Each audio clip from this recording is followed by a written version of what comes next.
Welcome to SportsBeat KC, the Kansas City Star's daily sports podcast. It is Thursday, July 2nd, and I'm Blair Kirchhoff.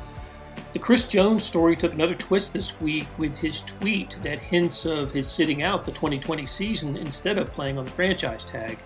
Jones dropped the name Le'Veon Bell, the running back who sat out the 2018 season, declining to play for the Steelers when the franchise tag was used on him for a second straight year.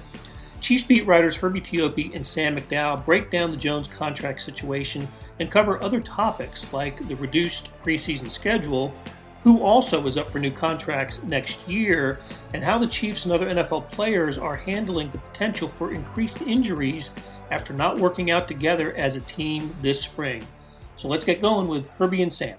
Okay, the Chiefs guys are here, Herbie and Sam, and every week we can talk about Chris Jones and what's what's going on and where things stand, without there being any news broken, right? Because it's just kind of interesting where he is and where the Chiefs are. But there was some news this week with Chris Jones in the form of a tweet that let me call it up, make sure I get it right. It's not very long, but it said that Chris Jones tweeted that.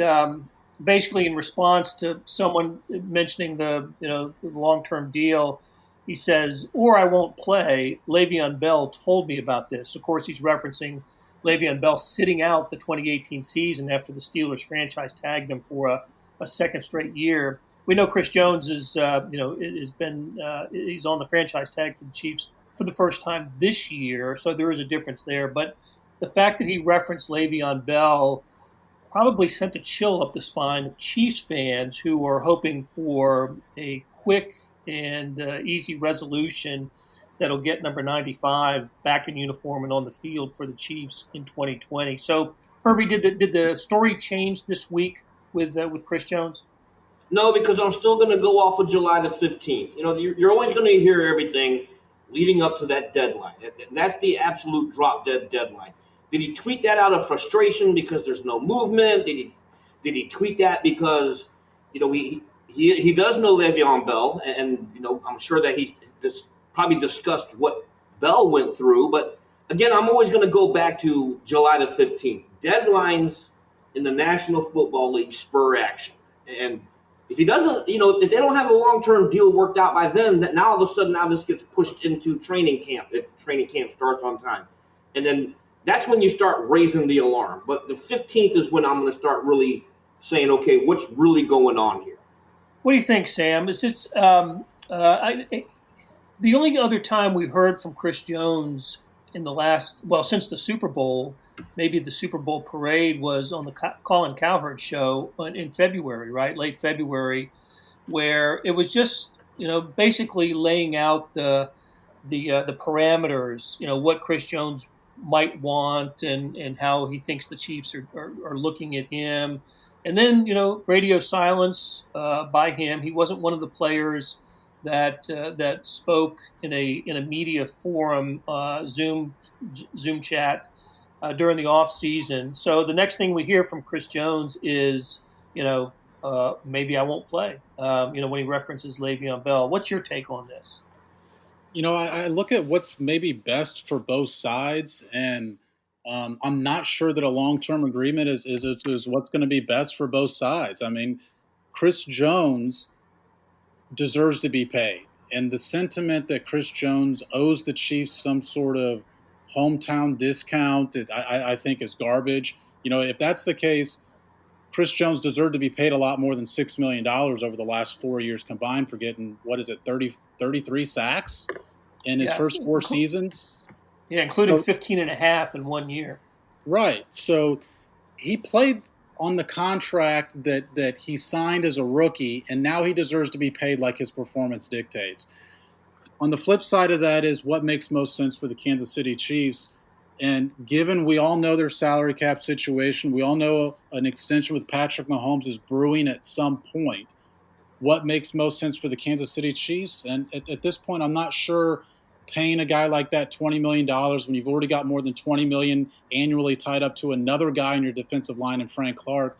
I'm not sure that's the move that makes the most sense. And the more I look at it, the more I think that the 1 year franchise tag is going to be the finality of this situation. And Chris Jones tweeted something out today. You mentioned the comments on Colin Coward, and to me, that's all part of the negotiation process. And Herbie can probably speak more to that because he's been in this business more than I have in regards to the NFL. But comments like that are to me are all just part of the process.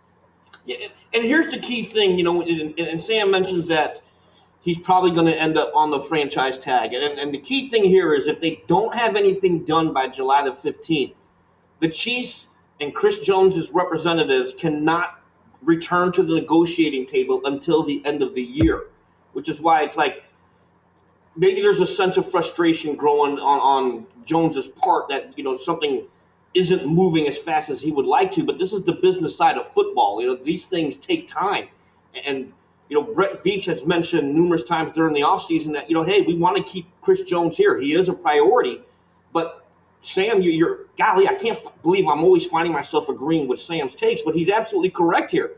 What makes sense for both sides and what makes sense for the Chiefs financially where they are able to work out a long-term deal? To me, what complicates the issue is both sides have a strong case. I totally understand Chris Jones wanting to be paid and deserving to be paid. And, if you look at the grades and the ratings, he ranks up there just right behind Aaron Donald, right? And maybe DeForest Buckner is the best interior lineman in pro football. And yet the Chiefs have a financial reality they've got to deal with too, and that is the Patrick Mahomes deal and other contracts coming down the pike. That some decisions that are going to have to be made with other players. They're just I totally get where both sides are coming from on this, which makes it tougher. Also, factoring into this is the uncertainty of the 2021 salary cap because of the uncertainty of football finances in the COVID-19 world. I don't know if I'm Chris Jones's agent, then do you take the sure thing and with the 16.1 million he would be paid this year under the franchise tag, and then take a look at what the NFL and the Chiefs finances are after this. Just give me a little bit of a prediction how you think this will play out. Herbie, start with you. Go ahead, Herbie. My prediction is he's going to end up playing this year on the tag. That's the way I think it's going to work out here. Because the Chiefs, look, when they slapped the fifth-year option on Patrick Mahomes, they bought some time with Mahomes, but they also gave themselves some flexibility to try to divert some funds Chris Jones's way. If they are able to work out a long-term deal, it's probably going to be back-end. It's going to be back-loaded. You can space out whatever deal you have as far as the cap is concerned. But again, it just goes down to so much uncertainty. And the thing that we know for sure is he can make $16.1 million this year under the tag. Maybe if you're Brett Veach, and to Brett Veach's credit and also to Chris Jones's credit, they're not doing any negotiations through the media like you see sometimes around the league with franchise players. We don't see a lot of numbers being leaked as to, hey, this is the target area that we want, and this is the target area we're comfortable with. We haven't seen a lot of that, so that means they're trying to keep it out of the media. But I think Blair, to your point, the sure thing is $16.1 million when we don't know how this COVID pandemic is going to affect the NFL's budget this year and how it's going to affect their profits this year. Look, Chris Jones sitting out doesn't make a lot of sense to me. I mean, you're talking about, like I mentioned earlier, a guy that's made like $6.3 million in 4 years. I don't see him turning down $16.1 million to play for one more season if he played on a discount for 4 years. But more to what Blair said, this just speaks to the business of the NFL and a salary cap league. If we're talking about baseball here, for example, when we talk about what Chris Jones is worth, we're all going to say the Chiefs should pay him because that's what he's worth. He's a guy in your system. He's a popular teammate. He's popular in the locker room. And so the Chiefs should pay him that. But we're not saying that Chris Jones isn't worth that money just because it might not make sense for the Chiefs. It's purely based on their position within the salary cap, and they just have so many other factors to consider that probably 15, 20 other teams in the NFL don't and can probably afford to pay the number that Chris Jones wants. Right, right. It's what about this possibility? Would that number is out there now, right? At least $20 million a year, long term deal for Chris Jones. The franchise tag is 16.1 this year. The Chiefs could franchise tag him a second year, right? They could do it. Right, yeah. Would Chris Jones sign a long term deal for 18 million? Somewhere splitting the difference between the cap and what he's demanding. Is there room for that? I personally think I don't know. I think it's going to be based on the guaranteed dollars as much as, I mean, I know that the 20 million is a number that's been out there, and it's popular to look at how much a guy's going to make per season. But usually in the NFL, these deals come down to what kind of guaranteed money are you willing to fork over at the beginning of the contract. Gotcha. He deserves every penny that he's owed. That's just the bottom line here for me. Pay that man. Pay that man his money. Because the NFL, he's young. This is his first major contract opportunity. Get as much as you can. The problem you have here is you always have two sides in the National Football League. You have the side that's going to side with the owners, and you have the other side that's going to side with the players.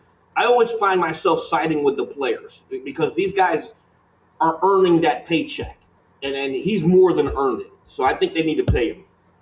Just to delve into the numbers a little bit, I mean, Buckner, we talked about DeForest Buckner purely because his contract came this offseason. So that's the one that makes a lot of sense. Same position as Chris Jones. Viewed as a pretty similar productivity. And he made, I think it was 55, 56 in guarantees. And so I think that's the number that I look at more than the annual average value of the deal is. And I'm sure Chris Jones is looking to get somewhere at least in the mid-50s in guarantees. Yeah, that makes sense. Makes sense to me. Okay, hey guys, let's take a quick break. When we come back, there's some other topics I want to cover with you. We'll be right back. Hey, it's Blair. We have a special subscription offer for SportsBeat KC listeners, unlimited digital access to the Kansas City Star's award-winning sports coverage.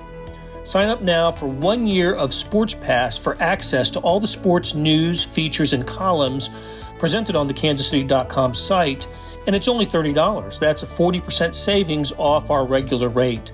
Your subscription will automatically renew after the initial term at $50 unless you tell us to cancel. Your subscription helps support the sports coverage of kansascity.com and the Kansas City Star, and that support has never been more important. Please visit kansascity.com/SportsBeatKC offer to get this special offer. And as always, thanks for listening. Okay, we're back with Herbie Teope and Sam McDowell, who cover the Chiefs for the Kansas City Star. Herbie, you wrote a story earlier this week speaking about contracts. You listed about a dozen other players that are entering contract years, and look, all of them are players that we're familiar with that have contributed to a Super Bowl championship. Chiefs are going to have some decisions to make, aren't they? After 2020, they got a lot of decisions to make. I mean, it's 16 players, I believe, off the top of my head. Yeah, it is 16. 16 players in the final year of their deal, and you know as well as I do, and Sam knows this as well too. Like most players who go into a contract year, all of a sudden just blossom. Just out of nowhere, just have these massive numbers. But these are the guys who will contribute because they know they're trying to set themselves up for a bigger payday. And then Chris Jones obviously is at the top of the list. You've got your Sammy Watkins, Rashad Breeland, Damian Williams obviously is in the contract year. Austin Ryder, their starting center. So many of these kinds of players who have key roles here. I think, like for me, when I made this list, the guy that really jumps out to me is Teope. I mean, considered raw coming out of college in 2017, had career numbers in his third season to set up this year. And he's a guy that to me is extremely intriguing because he gives that defensive line so much versatility. He can play on the edge. Last year, he showed the ability to slide inside. So if there is somehow a Chris Jones holdout, you have Passanio who can maybe pitch in there in the event that Jones is absent. But these are the guys that will be setting themselves up for potentially bigger paydays in 2021. You know what really stands out when you read Herbie's story, and especially in that list format, is the band may be back together in 2020, but it's not going to be back together in 2021. You saw guys that took friendly deals to try and run this thing back, and that's Breland. Sammy Watkins restructured to, I think, a team-friendly deal. Yes. Damian Wilson's going to be back. DeMarcus Robinson signed a team-friendly deal. I think those are some guys that I don't know if we see them back again in 2021. And in fact, a few of those guys, when you look at Watkins and Breland, I'd say probably aren't going to be back in 2021. So I don't know whether that's a message to Chiefs fans to enjoy this while you can, but I think the reality is that the roster is going to look a lot different in 2021 than it is in 2020. But, if you want to look at the positive of that, it's what Herbie said. A lot of times you get some guys' best production when they're on a contract year and they know they're playing for a new contract next year. Our friend Therese Paylor always used to say the contract year is undefeated. And, he's not wrong. Well, one thing that'll be different that we know absolutely different about 2020 is the preseason schedule. We learned earlier this week that instead of 4 games, NFL teams will play 2 each. So that's the first after we heard that the Hall of Fame game between I think it was Steelers Cowboys, I believe that's who it was in it this year. That got scrapped last week, and this week now everybody is down to 2 preseason games, taking all precautions for the during the pandemic. So this does have an impact on the Chiefs. It's just not as if they can lop off 2 games and have 2 opponents. Herbie, take us through what how this specifically applies to the Chiefs. Well, here's the good news, okay? Because preseason and these exhibition type games, a lot of folks are always like, why do we have to play 4 games? But I think that the games that they cut off, okay, we're talking about the first one and the fourth one, so it's looking like it's going to be the second and the third. Those are usually your more important preseason games because this is when a lot of the starters start getting a lot more action, especially that third preseason game, traditionally known as the rehearsal for the start of the regular season. What hurts here, though, are your undrafted free agents, folks who are like fighting for that roster spot because they're not going to get the reps. They're not going to have the ability to produce film in the event they don't make the roster. Because the preseason, while a lot of people will scoff at it, it's important for the players because they do have the ability to put their production or their performances on film. So if they get chopped or they don't make the final roster, other teams have the ability to look at it. So I agree with chopping it down because the uncertainty of what's going on right now in the country and in the world. But at the same time, it has its pros and its cons. And to me, the major con to me is the guys who are fighting for that roster spot, the undrafted free agents. We don't know, and coaches aren't going to have the ability to really evaluate them over a full 4 games. Yeah, I mean, right. Go ahead, Sam. Well, I think what stands out most to me is the fact that these guys needed more time to sort of phase in and their bodies and get ready for the rigorous NFL season because they didn't have OTAs. There were no off-season workout programs in person, at least. Since March, they haven't seen these guys in person at the facilities, other than those that are rehabbing from injuries. But you need an acclimatization period to get your body ready. We saw in the lockout, when was that, 2011? All right, hang on here. I'm gonna hold that thought because we're gonna talk about that. You wrote a great story about that, but before we do, I just want to say that what we know about the preseason, the new preseason, is everybody's going to play a home game, everybody's going to play an away game. Right now, in weeks 2 and 3, the Chiefs have 2 away games scheduled. I think at the Cowboys and at the Cardinals. Yeah. Well, I don't know what order it is, but that'll have to get rectified. So those probably, if those are the 2 opponents, one of them will be in Kansas City, but who knows? So yeah, I wanted to get that out as a point of reference because I wanted to spend more time on this story that you wrote, Sam. I thought it was terrific, and it'll be posted in the show notes here. Let's go over that. we have not only a lesson in NFL football, but a lesson in current sports as well when it comes to athletes who have not been through the usual paths of training for a season. So take us through it, Sam. Yeah, I think it is.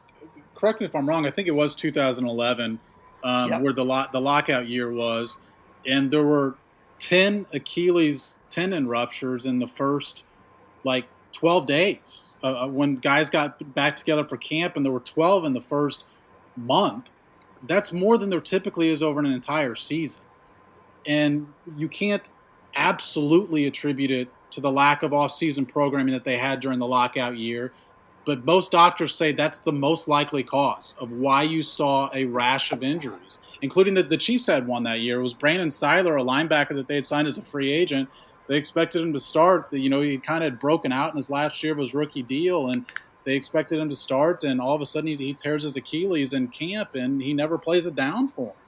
So, doctors and athletic trainers, they say that you've got to take this time to ramp up your body, specifically your tendons and joints. That's usually what OTAs does, what phase 1, phase 2, and phase 3. And Herbie can probably explain exactly what the guys are usually doing over those 3 phases of camp, but they miss that entirely. So they're going to have to try and replicate that in the first few weeks of camp, because usually that acclimatization period is only a couple days. And I think now it's going to have to be 2 to 3 weeks.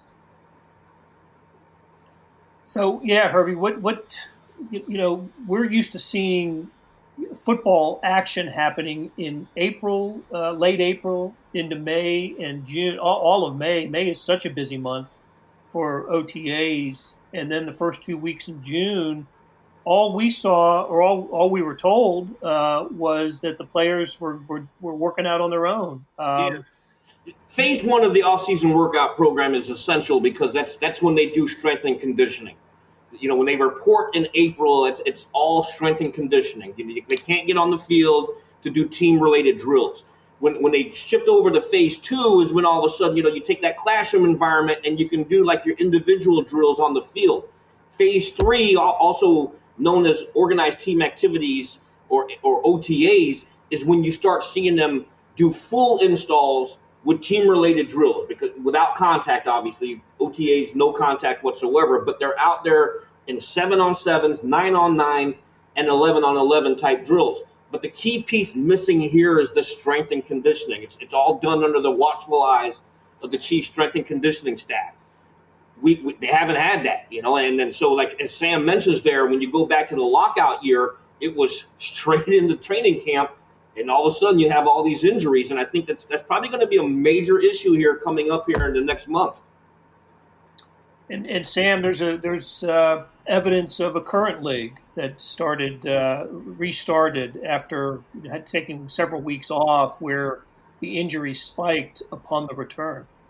Yeah, the Bundesliga, the soccer league over in Germany. I can't remember the exact numbers, but I think they had like an 88% increase in the normal injuries they were over the first 3 weeks of the season. So there's evidence of it in the past in the NFL. There's evidence currently from teams that have returned from coronavirus. But your body can't just take time off and all of a sudden be ready to go against the world's greatest athletes on an NFL field.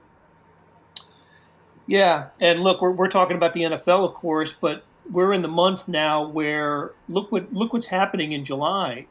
Just starting next week, Major League Soccer is supposed to return later in the month.